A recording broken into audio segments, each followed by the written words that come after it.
Vamos lá, meus amigos, minhas amigas, vamos retornar aqui. Finalizamos no tópico, paramos aqui no tópico número 6, responsabilidade civil das autarquias. O que eu quero que vocês entendam?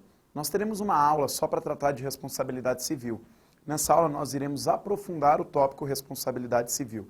Agora eu quero que vocês tenham um conhecimento prévio e básico sobre a responsabilidade civil. Estamos falando aqui da regra geral da responsabilidade civil. Regra quando o dano é causado a alguém por ação do agente que integra uma dessas entidades. Então veja aqui, eu não estou falando de dano por omissão, eu estou falando de dano por ação, que é chamado de conduta comissiva.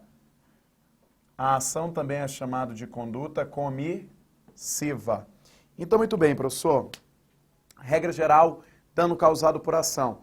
Como é a responsabilidade civil dessas entidades na hipótese de dano causado por ação? Nós temos que nos valer do artigo 37, parágrafo 6º da Constituição Federal. Acompanha comigo, lá vai estar escrito: as pessoas jurídicas de direito público e as de direito privado, prestadoras de serviços públicos, responderão pelos danos que seus agentes nessa qualidade causarem a terceiros.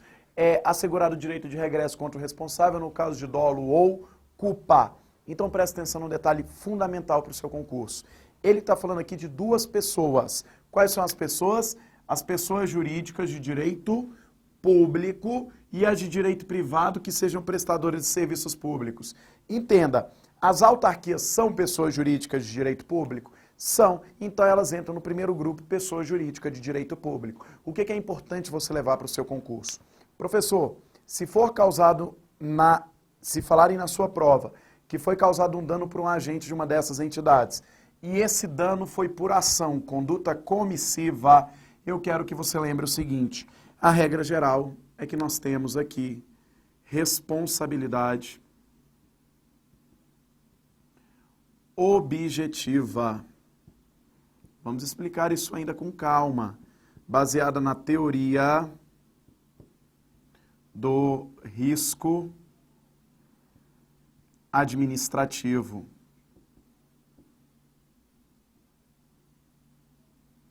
O que eu vou precisar demonstrar aqui? Conduta, dano e nexo causal. O particular que foi lesado, ele precisa provar a conduta do agente, o dano e o nexo causal, que é a ligação entre a conduta e o dano. Se ele demonstrar tudo isso, ele será indenizado? Sim. Essa daqui não depende da demonstração de dolo ou culpa. Olha lá. Não depende da demonstração de dolo, vou resumir aqui, ou culpa. Nós ainda vamos explicar a responsabilidade civil. É por isso que eu só estou pedindo para você já anotar que se for dano causado por um agente dessas entidades e ele esteja fazendo uma ação, uma conduta comissiva, a regra é que a responsabilidade civil será objetiva. Depois você vai ver que a gente vai falar da objetiva, da subjetiva. Vamos explicar cada qual aí no seu momento adequado e oportuno. Muito bom, professor. Explicamos o tópico número 6, responsabilidade civil. Agora vamos, meus amigos e amigas, para o tópico número 7, prescrição. O que é a prescrição? É a perda da pretensão. Pessoal, nós temos que entender o seguinte: essas entidades, caso elas causem prejuízo a alguém, caso elas tenham uma responsabilidade frente a uma determinada pessoa, o indivíduo tem um prazo para que ele vá a juízo e ele busque o ressarcimento desse prejuízo. Esse prazo é um prazo prescricional. Se ele perde esse prazo, ele perde a sua pretensão de ser ressarcido. A exemplo, essas entidades se sujeitam à chamada prescrição quinquenal estabelecida pelo decreto 20.910 de 32. Olha, novinho o decreto, não é? Novinho, lá de 32. E o que esse decreto fala?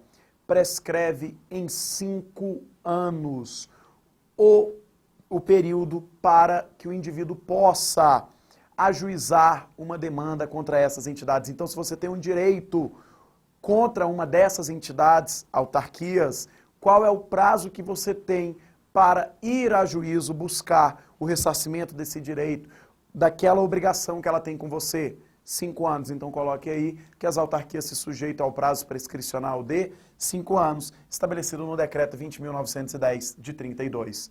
Tópico número 7, licitação e contrato administrativo. O que você precisa entender? Essas entidades realizam contratos administrativos? Realizam. Em um momento posterior, elas em regra devem fazer licitação? Sim, pessoal, elas estão submetidas à regra da licitação. Elas devem realizar procedimento licitatório, em regra, para buscar a proposta mais vantajosa ao interesse público. Professor, por que você fala que elas devem realizar a licitação em regra? Porque existem situações excepcionais nas quais a lei admite a contratação direta, casos de dispensa da licitação e os casos de inexigibilidade. Mas ressalvadas essas exceções, a regra geral é que quando elas irão realizar um contrato administrativo, esse contrato será precedido de um procedimento licitatório. Acompanha comigo então, artigo 37, inciso 21. Ressalvados os casos especificados na legislação, as obras, serviços, compras e alienações serão contratadas mediante processo de licitação pública, que assegure igualdade de condições a todos os concorrentes, com cláusulas que estabeleçam obrigações de pagamento, mantidas as condições efetivas da proposta nos termos da lei, o qual somente permitirá as exigências de qualificação técnica e econômica indispensáveis à garantia do cumprimento das obrigações. É isso que você tem que lembrar para a sua prova das autarquias sobre licitações. Vamos para o próximo tópico. Tópico número 9. Imunidade tributária. Cuidado com o detalhe. O nome desse tópico é imunidade tributária. Só encontrar isso na doutrina como imunidade tributária, mas cuidado. Tributo é gênero, e esse gênero se divide em espécies: contribuições, taxas, impostos. Essa imunidade não afeta todo e qualquer tributo. Ela refere-se tão somente ao que, pessoal? Impostos. Para que você entenda isso, você tem que ler a Constituição comigo. Vamos ler juntos aqui, depois eu vou te explicar no caso concreto. Olha lá, pessoal, artigo 150. Sem prejuízo de outras garantias asseguradas ao contribuinte, é vedado à União, aos Estados, ao Distrito Federal e aos municípios. Então, olha lá, ele está falando que é proibido, é vedado. Inciso 6. Instituir impostos sobre, letra A, patrimônio, renda ou serviços uns dos outros. Então, olha o que a Constituição já está falando no inciso 6. Não pode União, Estados, DF e municípios entre eles instituírem impostos sobre o seu patrimônio, sua renda e seu serviço. É o Estado cobrando do próprio Estado, isso não pode acontecer. Bacana até aqui, só que ele estabelece uma outra regrinha no parágrafo 2º. A vedação do inciso 6, a linha A, que é a que a gente acabou de ler, é extensiva às autarquias e às fundações instituídas e mantidas pelo poder público, no que se refere ao patrimônio, à renda e aos serviços. É a mesma coisa, não é? Vinculados às suas finalidades essenciais ou às delas decorrentes. Então, observe uma coisa. A Constituição proíbe, primeiro, que União, Estados, DF e municípios instituem impostos entre si, e ela também proíbe que eles instituam impostos sobre suas respectivas autarquias e fundações. O que eu quero que você leve para a prova, então? As autarquias se sujeitam a essa imunidade de impostos, imunidade tributária? Sim. Em relação ao seu patrimônio, sua renda e seus serviços vinculados às suas finalidades essenciais. Bacana até aqui? Vou te dar um exemplo. Vamos pegar um exemplo. Anvisa. Já falamos aqui que as agências reguladoras são autarquias. A Anvisa tem um veículo. Pensa comigo. Os veículos, eles se sujeitam ao pagamento de quê? IPVA, que é o imposto pelo veículo automotor. Se você é proprietário de um veículo automotor, em regra, você tem que pagar o quê? IPVA. Professor, e quem cobra o IPVA constitucionalmente? Os estados e o Distrito Federal, o DF, porque tem competência híbrida. Eu te pergunto, o Distrito Federal vai cobrar IPVA de um veículo da Anvisa? A Anvisa é uma autarquia federal. O DF cobra imposto da Anvisa sobre o seu patrimônio, sua renda e seus serviços, vinculados às suas finalidades essenciais? Não, pessoal. A Anvisa não vai pagar IPVA ou DF, ela tem imunidade de impostos. É a mesma coisa. Professor, vamos pensar que tem uma autarquia distrital e tem um imposto que é federal, instituído pela União. Vamos exemplificar qualquer um deles. Essa autarquia distrital iria pagar esse imposto para a União se tiver vinculado ao seu patrimônio, sua renda e seu serviço. Vinculados às suas finalidades essenciais ou que delas decorram, não paga imunidade de impostos. Tranquilo até aqui, meus amigos e amigas do coração. Agora, cuidado com o detalhe. Vamos perguntar se na tua prova. Elas pagam taxas? Taxa paga. Elas pagam contribuições? Pagam. E, professor, é qualquer imposto que elas serão imunes? Não. Imposto sobre o patrimônio, renda e serviços vinculados às suas finalidades essenciais ou que delas decorram. Olha um exemplo que até a doutrina fala. Vamos imaginar que o Bacen, que também é uma autarquia federal, vamos imaginar, não, isso aqui existe. Ele tem um prédio aqui no Distrito Federal. Aí eles te perguntam assim, o Banco Central, o Bacen, vai pagar aí IPTU para o Distrito Federal por esse prédio que ele tem? Não vai pagar, ele tem imunidade. Agora, professor, vamos imaginar uma outra situação. Vamos imaginar que o Bacen, isso aqui já foi julgado pelo STJ, não no caso do Bacen, mas vamos imaginar que o Bacen, ele pega o prédio dele e fala assim, esse prédio não comporta mais a estrutura do Banco Central. E ele se instala em outro local, ele tem um outro local. E ele decide fazer o quê? A locação daquele prédio. Ele vai locar o prédio para algum particular. Bacana até aqui?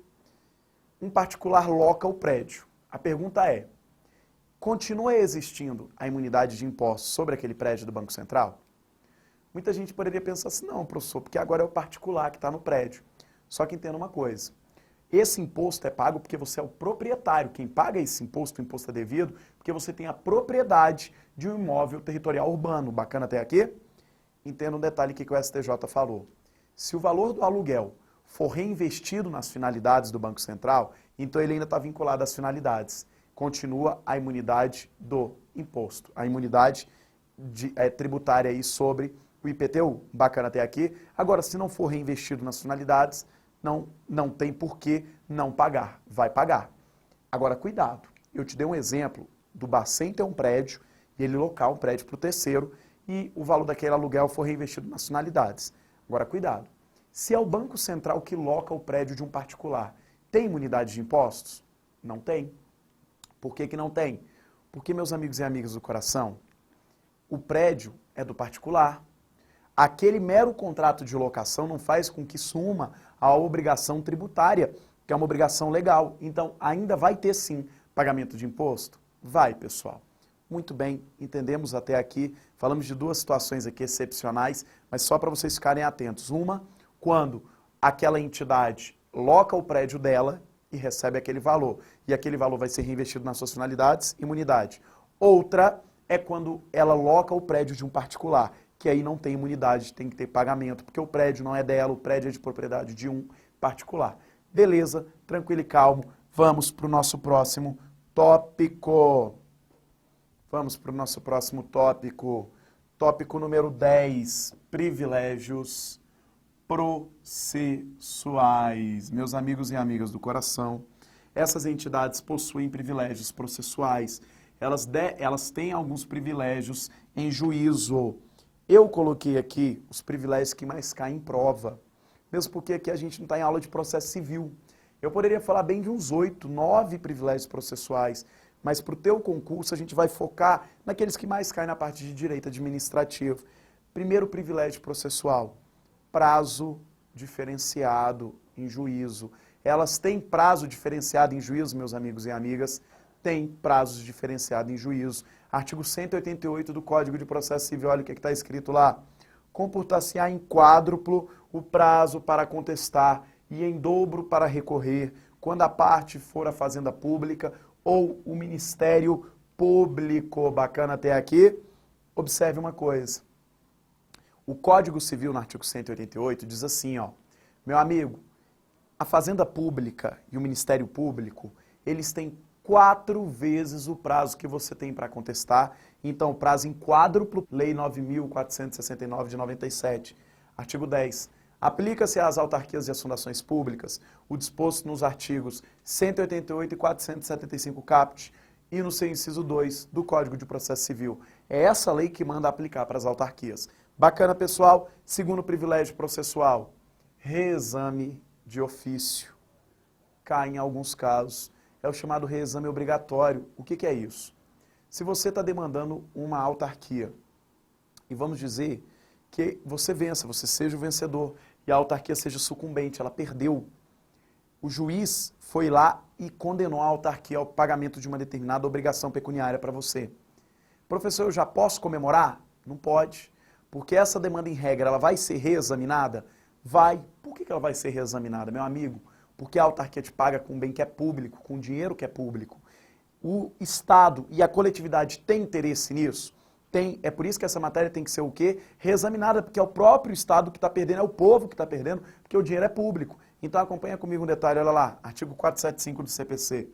Está sujeito ao duplo grau, está sujeito ao duplo grau de jurisdição, não produzindo efeitos, ela não transita em julgado, senão depois de confirmada pelo tribunal a sentença número 1, proferida contra a União, o Estado, o Distrito Federal, o município e as respectivas autarquias e fundações de direito público. Bacana até aqui, pessoal. Então, se for proferida de maneira contrária a ela, precisa ter reexame? Sim. Aí a lei faz algumas exceções. Olha lá, parágrafo 1º. Nos casos previstos nesse artigo, o juiz ordenará a remessa dos autos ao tribunal, haja ou não apelação. Então, mesmo que a autarquia não recorra, os autos serão encaminhados. Não fazendo, deverá o presidente do tribunal avocá-los. Parágrafo 2º. Não se aplica o disposto nesse artigo sempre que a condenação controvertida for de valor certo não excedente a 60 salários mínimos, bem como no caso de procedência dos embargos do devedor na execução de dívida ativa do mesmo valor.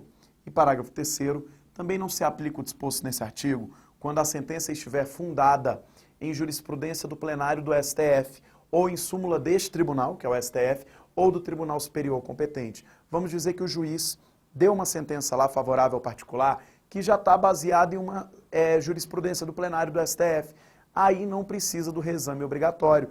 Na mesma situação, se o valor não for superior a 60 vezes o valor do salário mínimo, também não é necessário o reexame obrigatório. Essas são as exceções. Mas a regra é que você vai ter esse reexame de ofício, sim, interesse público envolvido. Próximo privilégio processual. Terceiro, foro das autarquias públicas federais. Pessoal, o que é foro? Onde as causas contra essas entidades serão processadas e julgadas. O que eu quero que vocês entendam, meus amigos e amigas do coração? Nós temos que entender o seguinte, professor, se for uma autarquia pública federal, a Constituição diz que essa autarquia pública federal, ressalvadas as exceções previstas na própria Constituição, terão foro na Justiça Federal, artigo 109, inciso 1 da CF, acompanha comigo. Artigo 109. Aos juízes federais compete processar e julgar. Número 1. As causas em que União, entidade autárquica ou empresa pública federal, cuidado, não é qualquer autarquia, não é qualquer empresa pública, só são aquelas que são o quê? Federais. Se ele falar na tua prova que é uma autarquia estadual, distrital ou municipal, ela não entra nessa regra, bacana?